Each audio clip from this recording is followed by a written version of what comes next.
ধপধপে সাদা সাদা পাটিসাপটা দেখতে যত সুন্দর, খেতেও কিন্তু বেশ সুন্দর। যে কোনো পিঠে খাওয়ার আগে লোকে দেখেই কিন্তু লোভ লাগে। পাটিসাপটা পিঠা কিন্তু তৈরি করা ভীষণ সোজা। আজকে বানাবো খিরসা পাটিসাপটা। 500 গ্রাম দুধ ফুটিয়ে তাতে ঘি, গুঁড়ো করা দুধ, গুড়, লবণ দিয়ে খুব ভালো করে মিশিয়ে তাতে চালের গুঁড়ো দিয়ে ফোটাতে থাকলে একটা সুন্দর খিরসা তৈরি হয়েছে। আর এদিকে পাটিসাপটার ব্যাটারটা তৈরি করার জন্য তার মধ্যে দিয়েছি সুজিটা আগের দিন থেকে ভিজিয়ে রেখেছিলাম।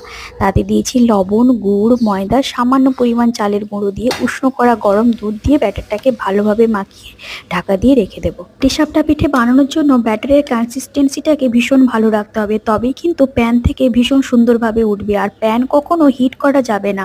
এবার প্যানে সামান্য তেল দিয়ে তাতে পাটিসাপটার ব্যাটারটাকে দিয়ে খুন্তি দিয়ে সামনের দিকে ফোল্ড করে দিলে ভীষণ সুন্দরভাবে তৈরি হয়ে যাবে পাটিসাপটা পিঠে। বাড়িতে পিঠে বানানোর যে আনন্দ, খাওয়ার থেকে আনন্দটাই বেশি হয়। পিঠে যে